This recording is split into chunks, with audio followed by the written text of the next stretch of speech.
Anyway, what's going on, everybody? Stefan Martinez, Nicholas Gambaro, another edition of the Nick and Steph Show. A lot of football to get into. Special edition of Nick's Corner tonight.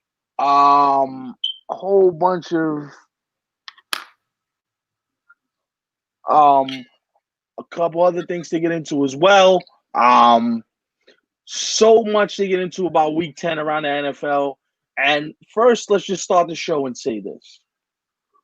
The young quarterback from the Cincinnati Bengals, Joe Burrow, announced he is done for the season, torn ACL, torn MCL, and his other damage in his knee as well. So, for thoughts and prayers to him, get healthy soon, young fella. We hate to see anybody injured or hurt or anything like that.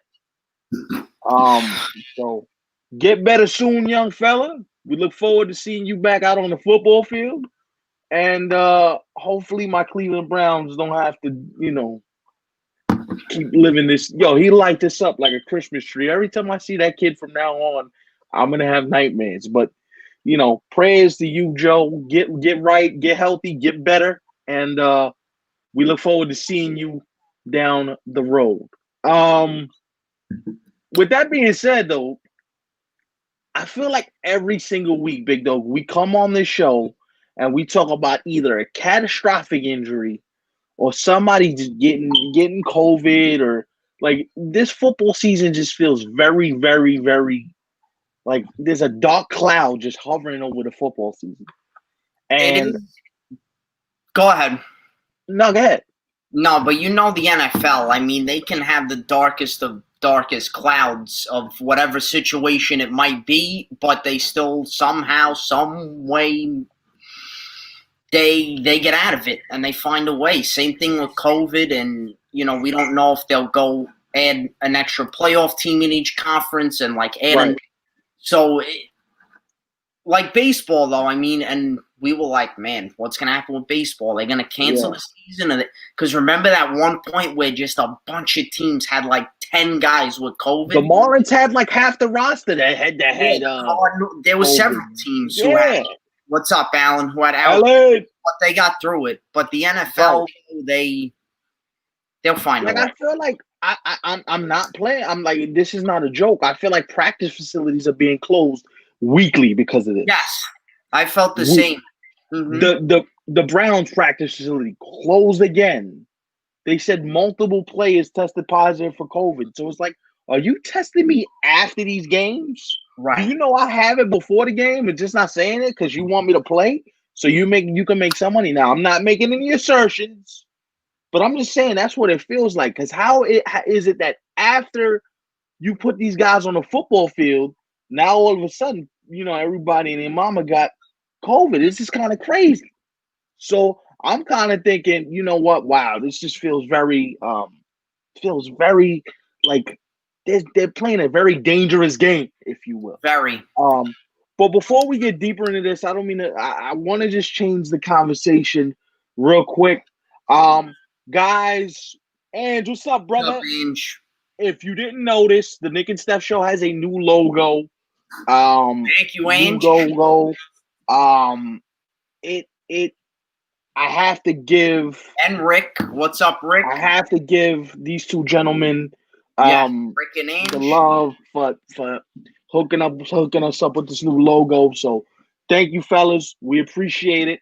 And Rick, I like the profile pic, by the way, with the old school Met jacket and hat rocking. I like it. Rick's swag is different right now. He came into the house disrespectful the other day with the jacket on. I was like, yo. Me and him could be proud to wear Met stuff out of the house. Yeah, now you don't gotta hide in the corner. Like, should I be wearing this? Should I be wearing this? But thanks again, fellas. We appreciate it. Yes. And we love you too, bro. Love you, Ange. No, but let's get back to this football a second. Like it just feels like every week there is major injury concerns around football, whether it be Joey Bosa with the Niners, Nick Bosa. Is it Joey or Nick?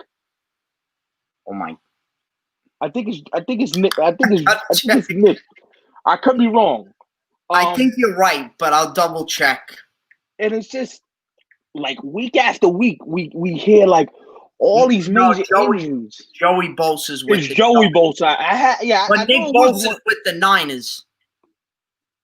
Nick Bosa's with the Niners. Yes. Nick Bosa's the one that tore up his knee. Yes, Joey Bosa's with the Chargers. Yeah. And it feels like ever since then we've gotten injury after injury after injury. But I guess it's the cost of doing business when you're a football player. Anyway, let's dive into these games, man. I'm super excited to talk about them. I'm gonna start at a very unconventional place because we usually start with the Thursday night and work our way back. But I want to start with this. The Baltimore Ravens lost yesterday to the Tennessee Titans. I don't know how to feel. Yo, no holding Mets gear, and I'm glad I could show appreciation to Angelo's logo and format it for all platforms. Well, thank you, Razor. We appreciate the both of you. The love is mutual. We're gonna have Rick on again, to start of spring training. Big Ray, what's up, brother? What up, Ray? How you doing, man? Oh my God, Zach! He's back in the flat. First of all, we about to talk about your Ravens. Hold on a minute. Don't leave yet. Hold on, wait. That's crazy that Zach just commented as we were getting into the Raven game. Wait.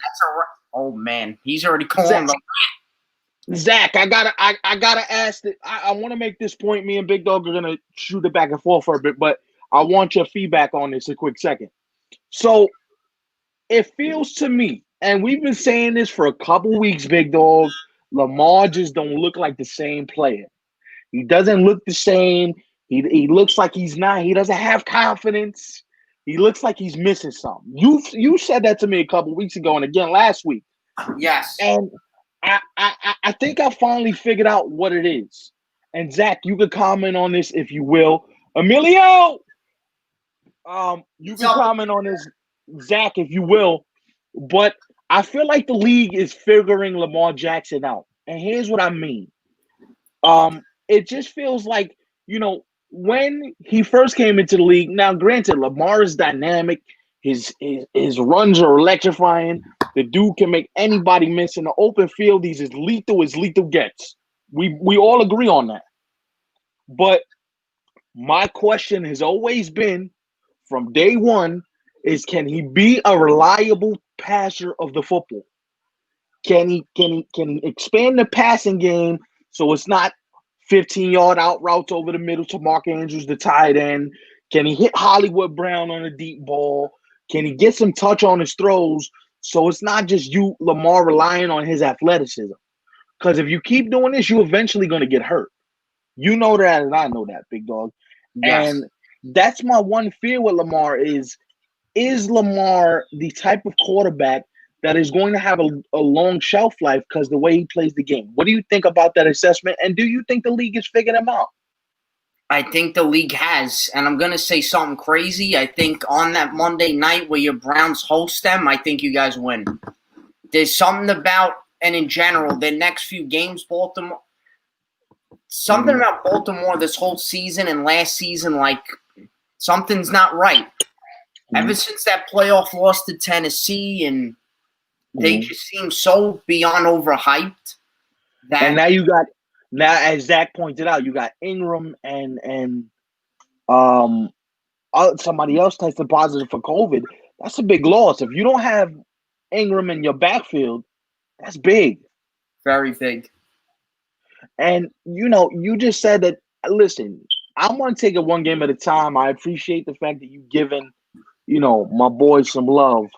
But between our losses from injury and the departure of Hayden Hurst, we don't have the same identity. You know what? That's a fair point by you, Zach. I mean, Zach's in the Baltimore market, so he sees them week after week. Well, we get the 33,000-foot view. You know what I'm saying? We don't really see the whole picture, but I don't know, man. And I said it come into the season, it's showing proof time for the Baltimore Ravens. Like we can't no longer be talking about, well, the expectations are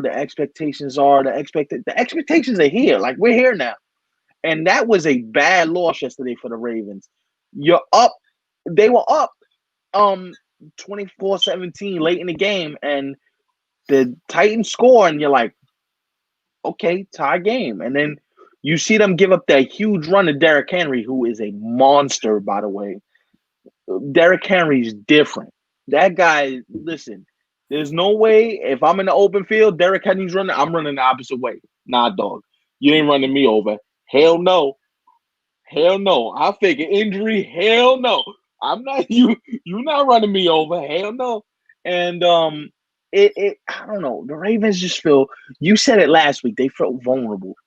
And after this latest loss, the defense just doesn't look the same, and they don't look like they had the same fire and intensity about them that they did last year. And Zach made some key points about injuries and things like that. But that's a big loss for the Ravens. Tennessee, that run game just comes through again. It's like reliable. Hand the ball to the big boy and let him do his thing. But I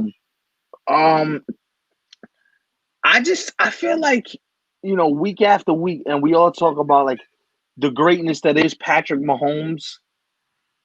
Like,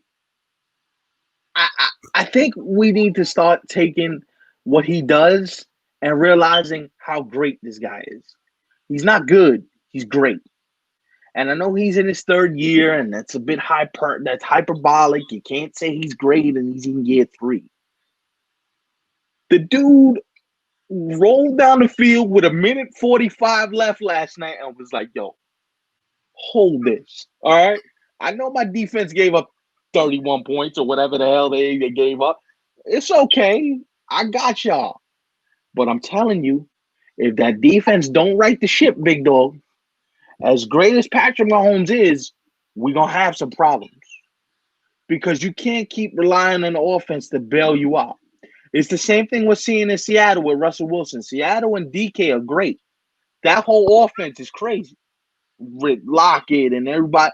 But if you keep putting yourself in situations where your quarterback has to bail you out week after week, it ain't going to work. Yeah. And, it's unfortunate because Patrick Mahomes is, I'm sorry, but for me, he's league MVP again. Who? Patrick Mahomes. Oh, he's unreal. Yo. What's up, Mike? What's going on, Mike? Yeah, Mahomes, but you got to consider Russell Wilson in there too. Yeah, I'm not excusing Russ, but it feels like whenever I watch Patrick, he makes me go, well, damn, like you different, like right. You're different. And Russ is special. Don't get me wrong. Russell Wilson is a Super Bowl winning quarterback. Being the guy. I mean, he's been to Super Bowls. I can't say nothing bad about that guy, but I just feel like whenever Mahomes plays, there's a different sort of electricity watching him play football. There's a magnetic pull watching him just do his thing. Like, even when he has misses, the brother's like, all right, we'll get him next time. I'ma just play with my Troy Polamalu, sponsored hair, Head and Shoulders. You know what I mean? Well, I ain't got no hair, but you know what I mean? But I don't know. He's different to me. He just feels very special. And that drive last night proved it. And Travis Kelce, why are you that wide open? What? How do you leave him that wide open? I don't understand that. Yo, Gruden had to be like, are you kidding me, fellas? Are you kidding? Like, John Gruden looks like he wants to pull out his own hair.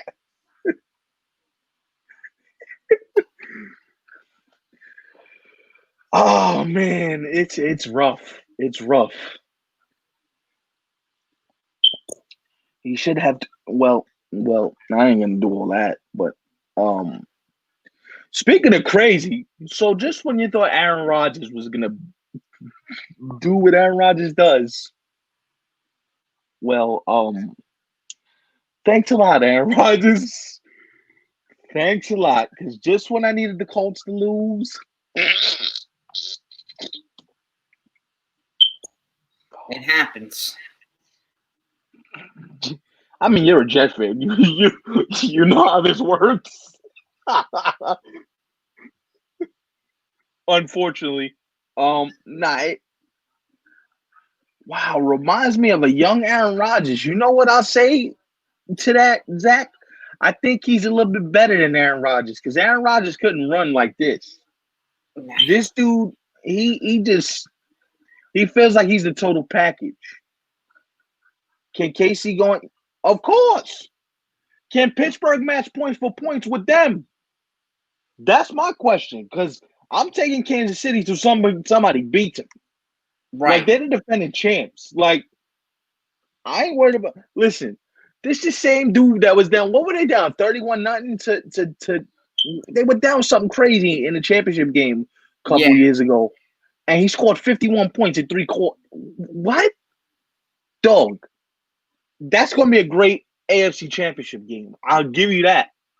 But can Pittsburgh score with Kansas City?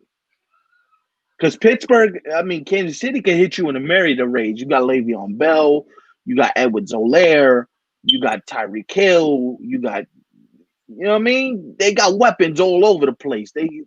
So it's like, okay, Kansas City. With Pittsburgh, you kind of already know what you got. KC is going to work everybody until. That's what I'm trying to say. Like that's what it feels like to me. It feels like Kansas City is going to be that team that just stands on top of the AFC and is like, yo, we here till we don't want to be here no more, fam. Like that, it just feels like this is very Brady-esque to me. I don't know why I feel like that, but it feels like it's. And you got to think Andy Reid's kind of in the similar situation. Older coach, you know what I mean? Just won his first Super Bowl last year. So how many times is he going to want to, scale this mountain? But if you're Kansas City right now, you got to be looking down at the rest of the NFL like, I pity the fool. I pity the fool that bets against us. I pity the fool because there's no way I'm going against that kid. I can't. Not in good faith. I can't go against him. Hell no. Here's one thing that shocked me yesterday, Big Dog, and I want your input on this today. What do you think about Tua getting benched yesterday? That shocked me. Very shocking. He used 3-0, playing well. And it was still weird when they benched Fitz because he was on a roll, but I guess they wanted to give the kid a shot, and they gave it to him. But now does this kind of stun his not like they were getting killed either. They only lost. They were in the game. They were. Yeah. So that's what was the most shocking part. Like you went excuse me. So you took out Fitz, hey now. Then you put in Tua, and now you're taking him out again, even though you're not getting like it. You know what I'm saying? It's you got to keep something consistent. And Flores says, he'll be the starter next week. I don't like. What does that do? You're supposed to let him go through games like this where he doesn't play great, and you were in the game when he got benched, right? And Fitzpatrick's walking in there like, now you want to come to me? Now you want to come to me when you took my job away when we were rolling? Now you want to come to me? Okay, I'll play along. Like that makes no sense. Like, and I love what they're doing down there in Miami. And I told you I'm a big fan of Flores and whatever they're building down there. Yeah. But that just doesn't feel like that makes sense to me. It doesn't feel like you don't bench one guy because one bad game. That doesn't equate to me. It doesn't make sense. It doesn't make much sense. So the fact that there was even a thought of that in Flores' mind either tells me that number one, he just wanted to get Tua out of there to avoid injury, or he felt like Tua's confidence was shaken and he wanted to get, Fitzpatrick in there to kind of calm the seas a little bit. But that's a little bit of a quick trigger, to me. Yeah. To me, I feel like it's a little bit crazy. I was shocked. I wasn't shocked by this, but I'm like, well, yeah, maybe a little. The Texans beating the New England. I'm like, well, damn. Yeah, New England really is stunning me. What's up? Gotta love it. Your kid's dedicated.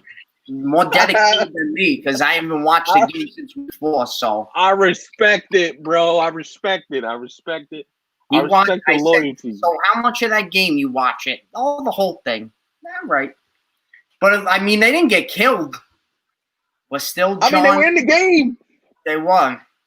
But I knew they were losing. I mean,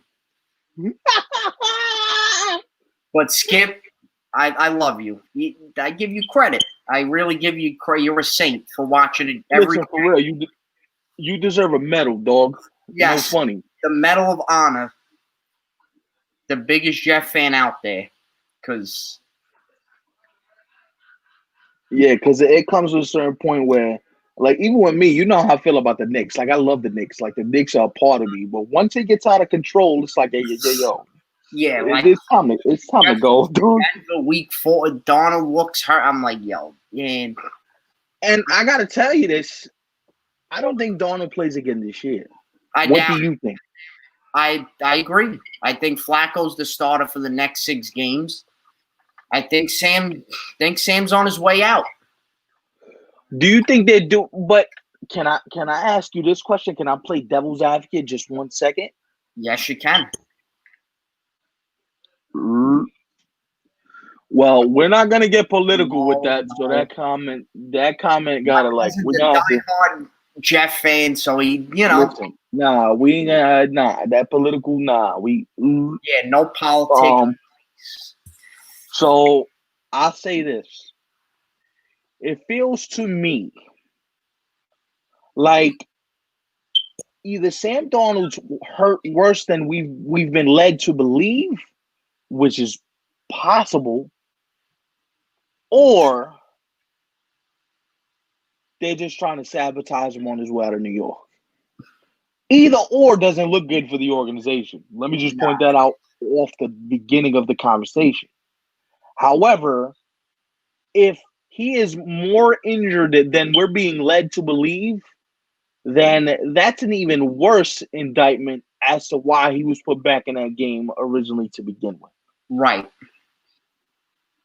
It feels like, you ever heard of Murphy's Law? You ever heard the saying Murphy's Law? Whatever can go wrong will go wrong. Yes. That is the New York Jets in a nutshell. And I know we talk about it a lot on this show, but I'm like, damn, like you look at, let's say, for example, let's look at the quarterback from the Chargers yesterday. The quarterback from the Chargers yesterday, Justin Herbert, is a prime example. If you give a young quarterback weapons and some time, he can work. Which I've always yelled and I've always contended and I've always said Sam Darnold was never given a fair shake from the jump. Nope. Never. And you look at Herbert lighting people up. You look at Burrow before he got hurt. Like, yeah, the Bengals were 2-8, 2-7, 2-8. Mm-hmm. But they were scoring like 30 points a game. Him and AJ Green had to connect. They were doing work. And I'm like, well, damn, like, can you get Sam Darnold some weapons? I think it's sabotage. I'm telling you, I think. But then, okay. So can we have a conversation about this quote unquote sabotaging that may be happening in Florham Park? Yeah.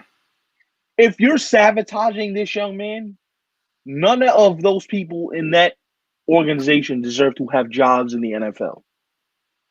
I'm going to say it. And I'm not one to call for people's jobs, especially during the pandemic. We get all that. But if you're sabotaging this young man's career on purpose to prove whatever nonsensical point you are trying to prove, you don't deserve to work in the NFL, to have a job in the NFL. That is just foolishness. We'll get to that game in a second. That is foolishness to me. And I know you brought up the sabotage thing to me like a week ago, and I shot it down, and I'm still going to shoot it down because I'm like, yo, these losses go on your record. It's not just him that lose; you lose too. Yes. But maybe this is Gase's thinking, and maybe because I've had, I had an epiphany. You know, when the light goes off, I had one.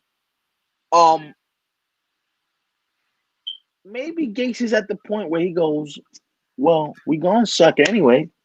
So what's the dick? If they fire me, they're gonna fire me at the end of the year anyway. So what does it matter? That could be it. That could be it. And maybe he knows I'm probably not gonna get another head coaching job in the NFL. Although you can never say never in this league because you don't really know. But it just feels to me that, the sabotage of this young brother is ridiculous. Like, you already telling them, yo, you ain't got no shot. And I'm sorry, but it takes me back to what was the quarterback situation with the Washington football team? They sabotaged Dwayne Haskins. They did. Dwayne Haskins did not get a fair shot because Juan Rivera didn't want Dwayne Haskins throwing for his football team. Now, granted, you could say, well, the Redskins are on the playoff hunt. Well, this is true because that division is repugnant beyond measure. But the Washington football team ain't better than the Giants. They're not better than the Giants. They're not even better than the Eagles, and the Eagles look like I can't say it on the air because but damn, like Kayla gotta be like, it's a wrap. Like I saw Kayla's Facebook post yesterday, and I'm like, I kind of want to reach out, but my team just beat us. So if I do it, it feels like I'm kind of rubbing it in, and I didn't want to do that. But I'm looking at Kayla like, damn, yo, they really finding a way to hurt you deep. Like they hurting her deep. Like after every single Sunday, you hear the dejection in her voice. She just done. She's done with the whole thing. She's like, the whole team needs to be gutted. Yes. Kayla, I can't argue with you after. Listen. They should have kept it close. But, well. As the leader of the fan club proclaims, you should have kept Nikki the boys. You should have. But you farted that away because who knows why they farted it away, but they definitely farted it away, that's for sure. They could have had a dynasty in Philly. But what are you gonna do? Kayla's like, you mother. Everyone was in love with Carson. By the way, I just want to say this, Joe. Yeah, going back to the Green Bay game a second. Green Bay is the type of team that we always get excited for. Green Bay, the Packers, it's gonna be their year. They're gonna do work to people. That offense is legit. And the defense just they find a way to do it to themselves year after year. I'm like, well, damn. Like, Aaron Rodgers, you basically wasted his prime. That's basically what you did. You wasted his prime because you never gave him a defense. And then the fumble yesterday. Hold on to the football. You weren't even going to the ground. Yeah, let's be lackadaisical in overtime. Sure, good idea. Really? Jesus, man. One thing I was proud. Yeah, Mims, that kid Denzel Mims is the truth. Knock on wood, no injuries, because that young brother's space. Okay, let's not get him Hoyt. Okay, and we might have something here. Maybe. He's like, I'm not gonna get too excited yet. They Hoyt me. Yeah, they hurt me a lot over the years. I'm disgusted with them. Absolutely disgusted. Before we move on to the next corner, what do you think about this game tonight, Tampa Rams? I think it's going to be good. Two good defenses. I hope the Rams win, but I think Tampa's going to win. It should be interesting. I think it's gonna be a shootout. A shootout. Yeah, no defensive battle, Nah. Shootout in Tampa? Yeah. Um, I got a funny feeling both teams are gonna get over 30. Well, goddamn. I'm just saying, No, you might be right there. because the Rams offense. Listen, we forget like the Rams offense a couple years ago. I remember the Monday nighter where who were they playing where the score was like 54-51, and it felt like a Oh, the college Chiefs. score. And they were lighting each other up, just lighting Yeah, each that other. was I'm a like, couple of years ago. well, damn! Like, can somebody play some defense? For the love of you know what? Ball. Ball, exactly, ball. Yeah, your boy Patty there. Patty Bars. The #1 Pat Mahomes fan right there, Skippy. You should get his jersey. He shouldn't.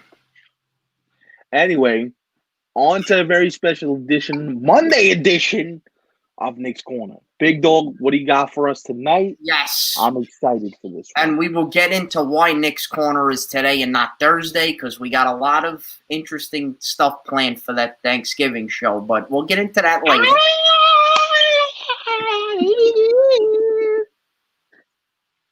If you're a foodie or somebody that just loves the And make sure to tune in. Like, it'll be on before you have to go to, well, if you are going to somebody's house or if you're staying home and cooking, like we'll start before all that, before the cooking starts and the apps come out. Even if you're cooking, just have a song in the background. There you go, yeah. Right, yeah, we'll entertain you for. Put us on the television before the football. There you go. Listen, we'll be the pregame show before the football starts. We'll be better than all the other shows. Well, you know. Anyway, Nicky Bars' Corner. What do you got for us tonight? I'm looking forward to some accents, okay? Looking forward to this. I look forward to this every week. Yes, and as we usually do, we'll start hockey first and then go right into the soccer because we had a couple of big games in the Premier League, but hockey first. And look, there's not much of an update, but just to update everyone, if you haven't been following it, there are still CBA disputes within the Players Association and the NHL. We talked about it last week a little bit. I remember that the National Hockey League basically reneged on their original proposal to pay the players a certain amount. Now they're planning to pay them less. There's a lot of hatred and anger. Have you heard, Stefan, how he's doing with his back? I haven't heard much. Yeah, I haven't gotten It's a bye week, which is good, so that'll get him plenty of rest, and the Bears will win next week against the Packers Sunday night. Right.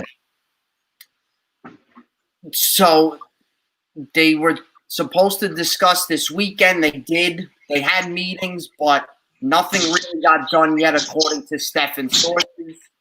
He told me yesterday, right, Stefan, that's still pretty much the case. Nothing really got done. Look, it feels to me before you keep going. I wanna just explain this and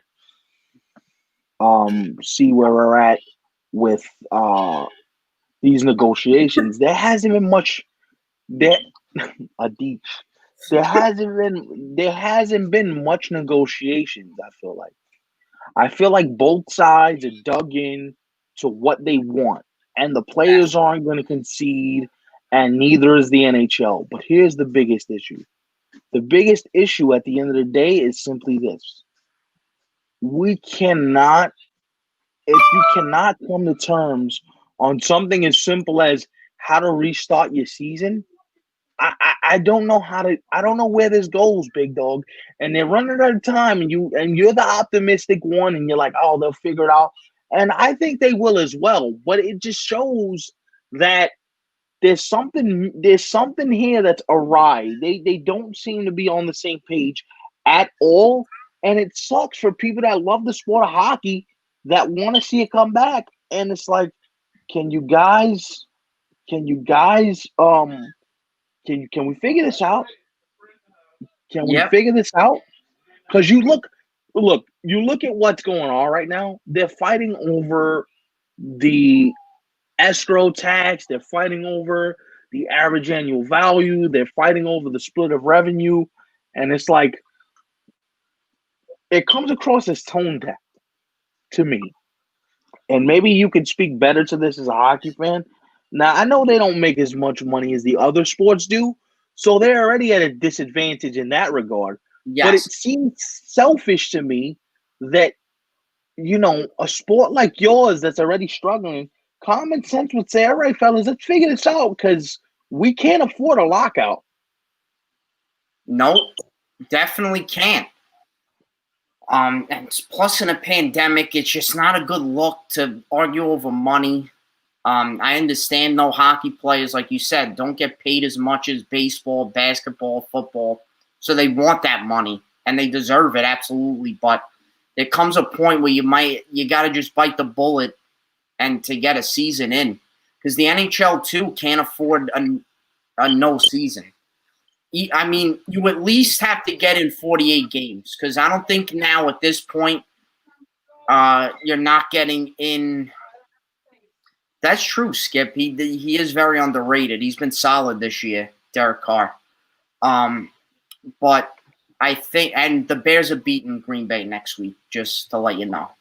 But no, so it's tough. And to your point, you told me over the weekend, like they had to, if they wanted that 60-game season, they had to get something done. Right. Yesterday or Saturday. But now they didn't, and they're still talking. Talks are going through Thanksgiving and next weekend. So, it's not feasible to have training camp, like a quick training camp, then January 1st. No.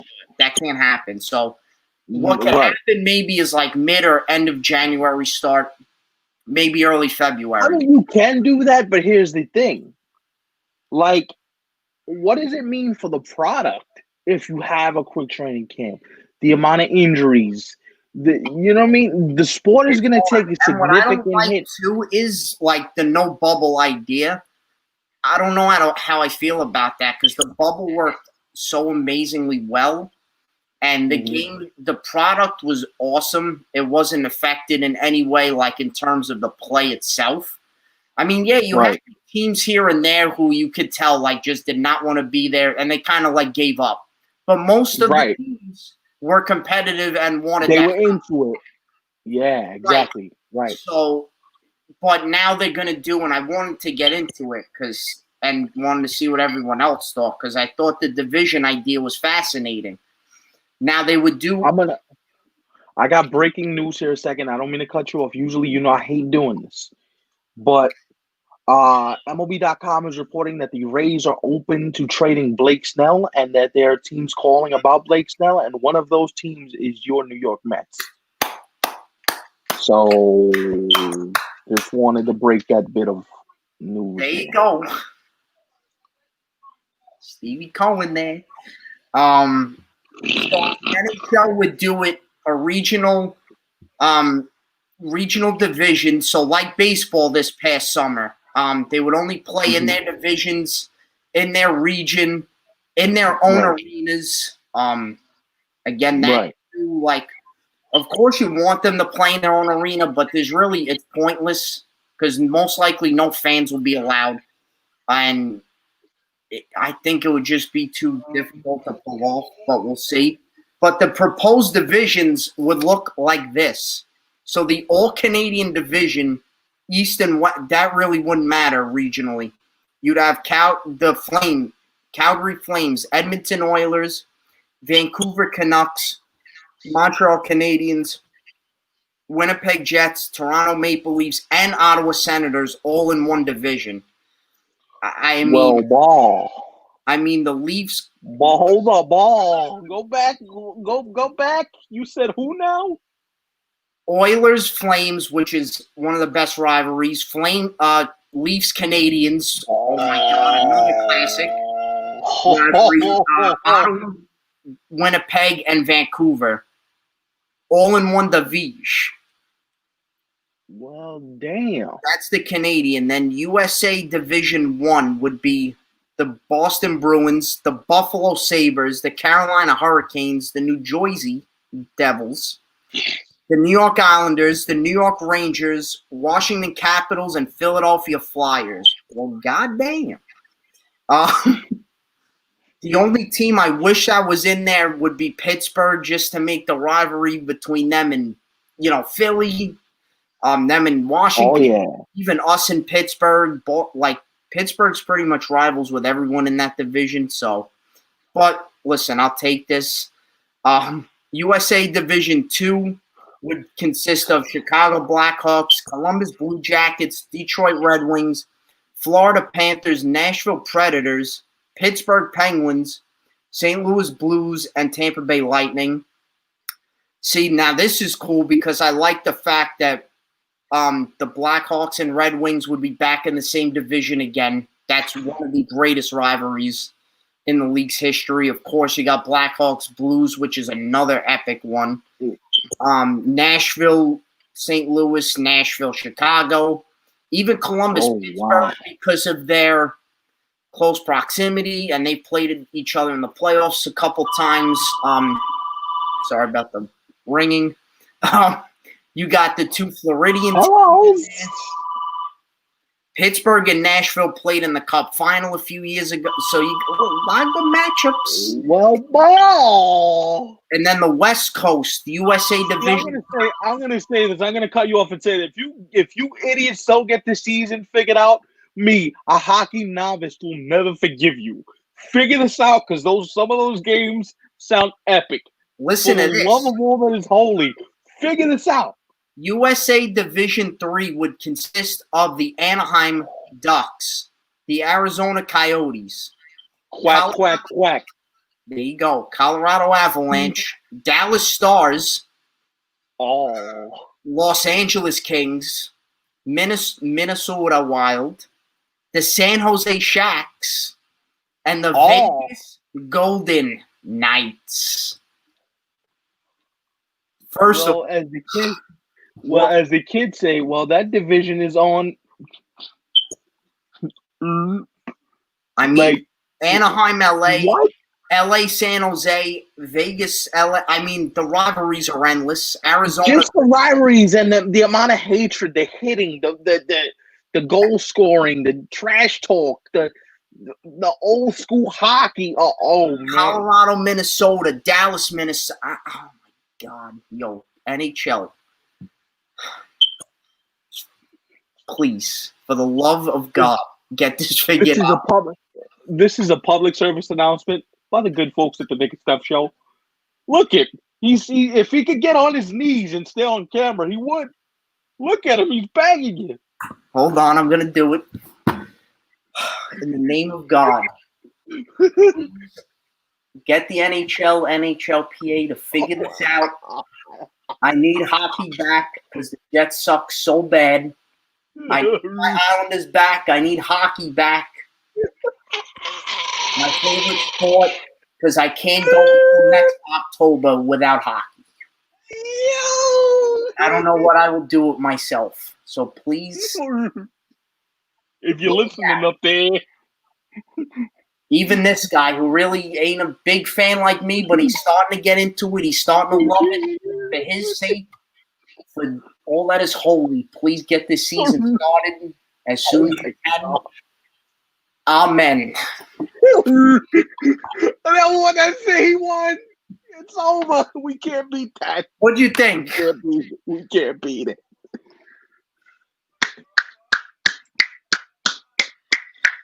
Thank you. Wow. So please get that started.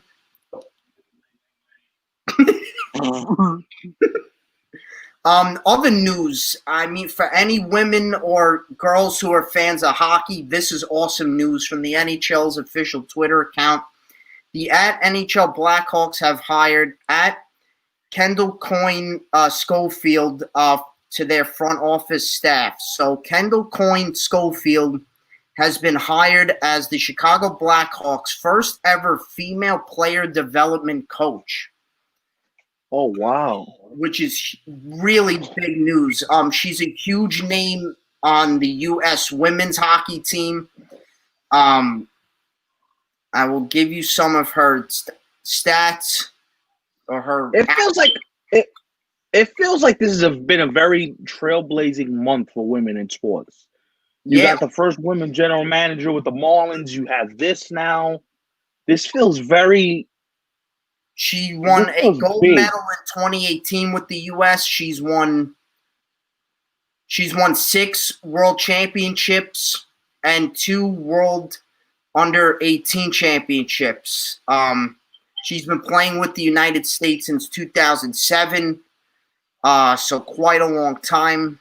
And it's funny enough, she's actually from Palos Heights, Illinois. And she's married to offensive guard of the Carolina Panthers, Michael Schofield, who is from. Wow. He was born in Orland Park, Illinois, which is about 10 minutes from where Kendall was born. So they were born like 10 minutes apart, which is pretty cool. So each of their towns very close, and her working for her hometown team, that's pretty awesome. Some quotes from her today. Quote, as a young kid, I always dreamed to be a part of this organization. End quote. And then another quote, I'm coming home, Chicago. Time to get to work. Chicago. That's amazing stuff. That's amazing stuff. That right there is storybook stuff, and you hope that it works out for her, because she can be a trailblazer for so many other,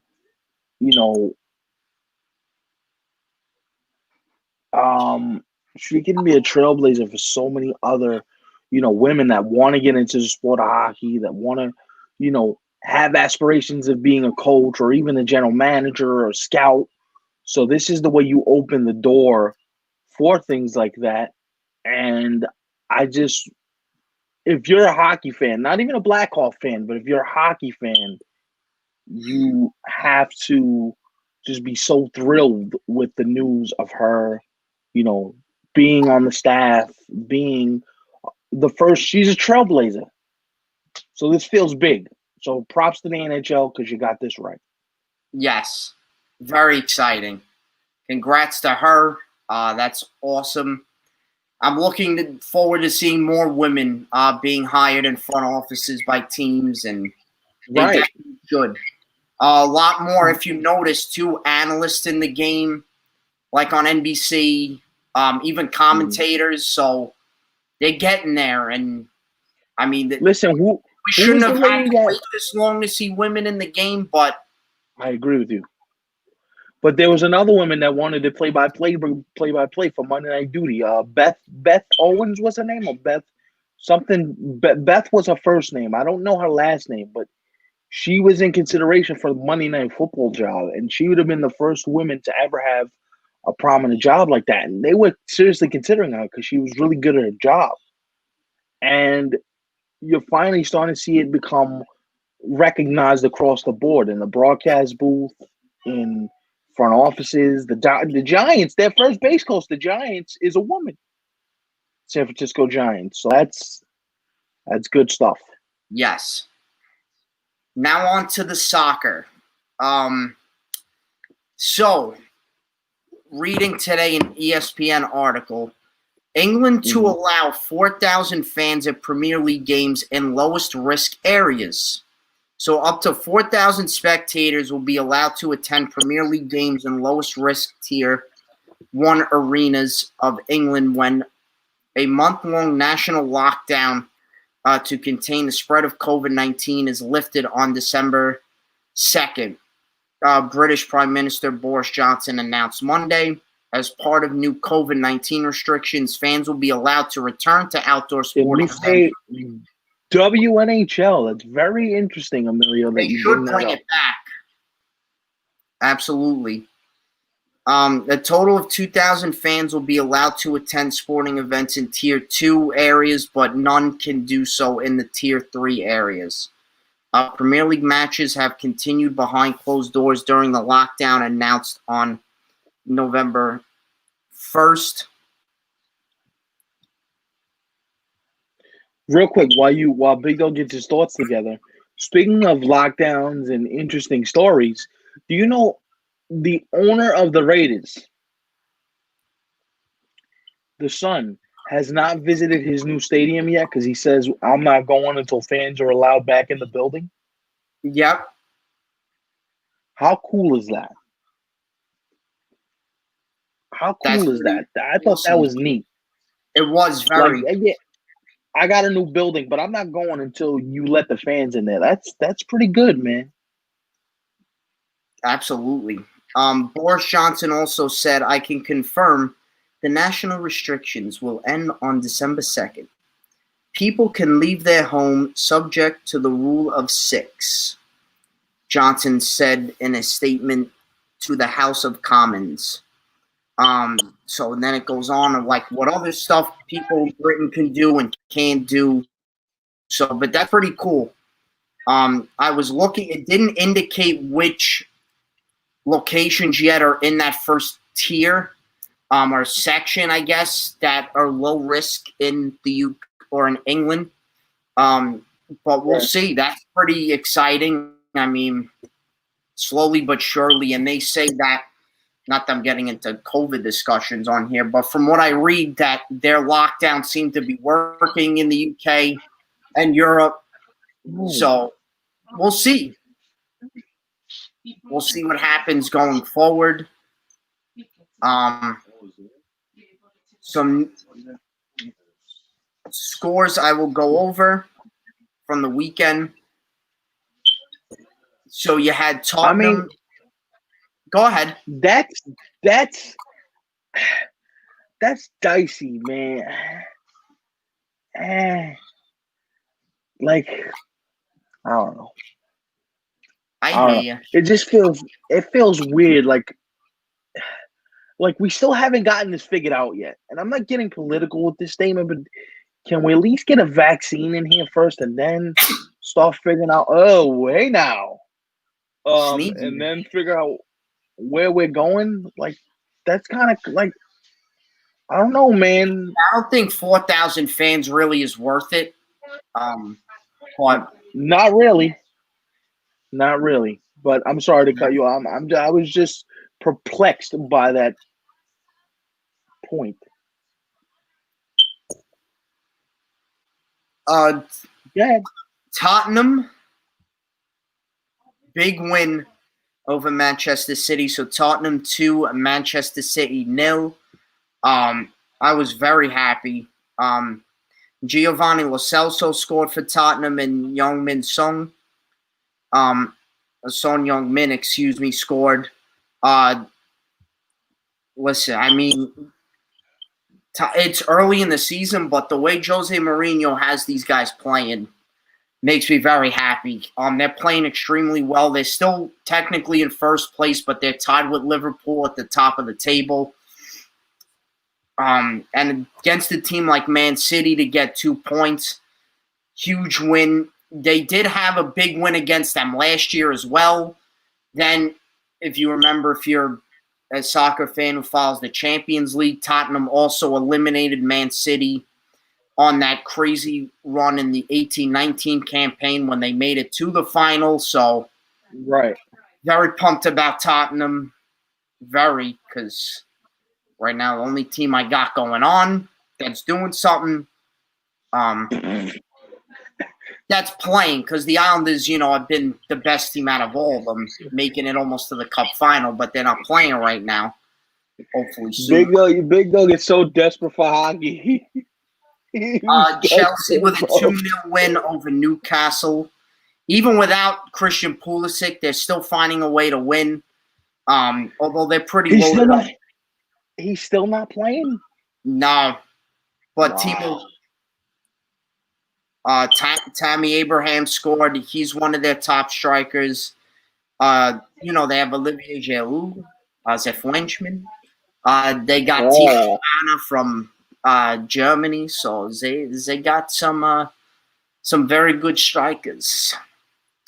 You got Brighton winning 2-1 over Aston Villa. Manchester United 1-0 over West Brom. Everton with a big win 3-2 over Fulham. West Ham 1-0 over Sheffield United. Arsenal and Leeds 0-0. Liverpool absolutely trouncing Leicester City 3-0. Watching that game, I mean, it was a masterclass from Liverpool. I mean, literally dominated the entire game. Wow. And without all these, I mean, Virgil van Dijk, Mo Salah, I mean, the injuries and also Salah out because of COVID. Mm-hmm. That's how you know they're just that good of a team. They're that well coached by Jurgen Klopp. And Leicester did all they can. Leicester's still up there in the table, but yeah, that was a bad defeat for them. Mm-hmm. Right. And today, Wolves and Southampton 1-1, and Burnley and Crystal Palace, that went to Burnley 1-0. Just look at the table quick, and then I want to mention a couple other things, then we'll wrap up. But Tottenham and Liverpool, as I mentioned, tied at 20 points each. Chelsea and Leicester tied with 18 points at the top, or the third and fourth place. Southampton with 17, Everton with 16, Aston Villa with 15. Man U jumped up to 10th with 13 points. Wow. I know, because they were in 14th, as I mentioned last week. Yeah, they were bad. Wow. Through 9 games, it's pretty nuts. By the way, question for you. So, how many of the top teams make the playoffs? Is it? Well, there's no playoffs, so whoever ends up with the most points at the top wins. But there is 4 spots for the Champions League. So right now it would be Tottenham, Liverpool, Chelsea, and Leicester, who would be in next year's UEFA Champions League tournament. But again, I mean, this could all change. Like, it's crazy how it's so compacted. But that could happen in the beginning. But that's why I love the Premier League. It's so incredibly competitive. So it's nuts. Tomorrow, some Major League Soccer playoff games. You got Toronto, Nashville, Philly, New England, and Seattle, LAFC, which should be really, really good. Looking forward to those matches. And one more thing, which is shocking. Barcelona, you know them? 14th place. 14th place in the La Liga table. All I'm going to say is, their record through 10 games is 4 wins, 0. No, sorry, I was reading the wrong team. Through 8 games, 3 wins, 2 draws, and 3 losses. Wow. And they're at 11 points. 13th place. That's still pretty horrendous for. That's still bad. Well, wow. And even Real Madrid they have 17 points through 9 games. Can I ask you a question?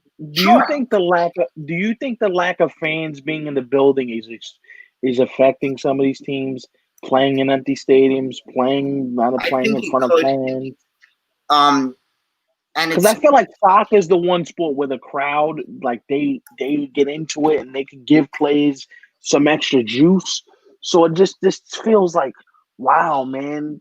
You know, right. This and all these rivalry games, it's so weird. Like, we had the El Clasico this year already, no fans. We've had all the best derbies in England with no fans. So it is hard. I mean, just to see Real Sociedad, Atletico, who's always great and usually at the top, Villarreal, like, some of these teams, normally aren't there are there, and they're taking advantage of it. But Barcelona, too, was having a lot of drama. Messi's not happy. He feels all the blame is on him, and, I got to carry everybody.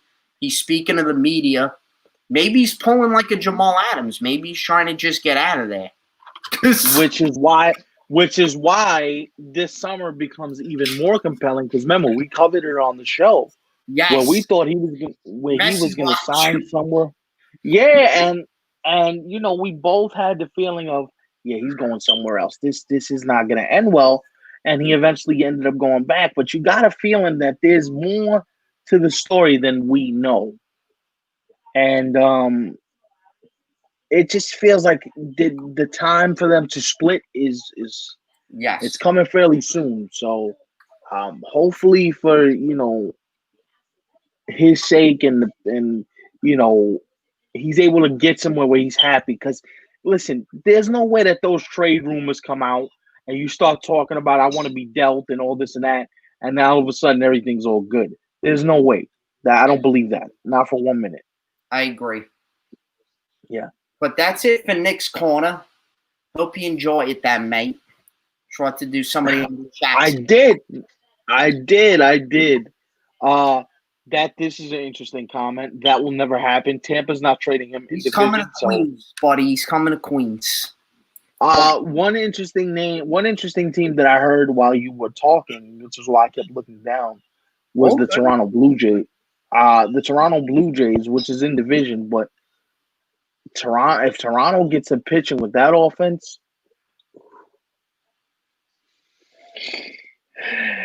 I shudder at the thought. Ooh. Anyway, thank you guys for watching. Again, we'll be back on Thursday morning at 11 a.m. Please, hockey, come back. Please come back. All right, I do it one more time. I'll give it a little extra. And also, too, Thursday, 11 a.m. sharp, tune in. We are going to do a preview of, as horrific as these games going to be. Well, actually, really the first. Even Thursday night, it doesn't have the energy that it had a couple weeks ago because the Ravens are scuffling, and you're like, Pittsburgh's, and it's at Heinz Field, and they have like a few thousand in there. So, yeah, that may not be good. Washington and Dallas, the battle for second place. That's going to be exciting. Yeah, really. Just kidding. But we're going to watch because it's football. It's Thanksgiving. It's what we do. And during some of the games, we'll probably take like turkey nap from the, turkey coma. Yeah, there you go. And the biggest part of the show, which is why we switched Nick's Corner from Thursday to today, we needed room for 2 lists. 2. We're going to make our own, but we also want yours. So it's going to be, Stefan, you're right. So it's going to be the top 5 Thanksgiving foods, which includes turkey, plus sides. So pick your favorite sides. You could put turkey on the list. You could leave it off if you're not a big turkey guy. Or gal, whatever you like. And then, Stefan, what's the other one regarding food, which is pretty much our favorite thing? I mean, we getting the top 5 Thanksgiving desserts. So top 5 Thanksgiving desserts and foods for you. We want to hear yours. We don't just want to say ours and then listen. So what we're gonna do is I'm gonna put a poll question on the Twitter. Big Dog's gonna put it on the Facebook. And breaking news, guys! The show now has an Instagram. So follow the Instagram page, Nick and Steph Show, all underscore Nick underscore and underscore Steph underscore show underscore. It's a lot. I don't know why they did that to me, but they gave me like 6 underscores. So we ran with it. Anyway, we're on Instagram, but we're gonna promote that. And 3 Clips Media now has a Facebook page. 3 Clips Media now has a Instagram page. So go follow the 3 Clips Media pages, if you will. Anyway, Big Dog, thanks again. This was great. Nick's Corner was great as always. And we'll see you guys on Thursday, early and bright and early. Yeah. I mean, I'm I gonna might. need some coffee that morning for that one. Yeah. Nah, but I'll And be this ain't gonna be. because it's Thanksgiving. Me and you are it's one of our favorite holiday. Well, This is like Fat Boy Christmas right here. So you know what I'm saying? Like for me, it's like Christmas and Thanksgiving. It's like right there, even neck playing and neck. Right. Anyway, see you guys on Thanksgiving Day. Till then, arrivederci. hockey. Come back.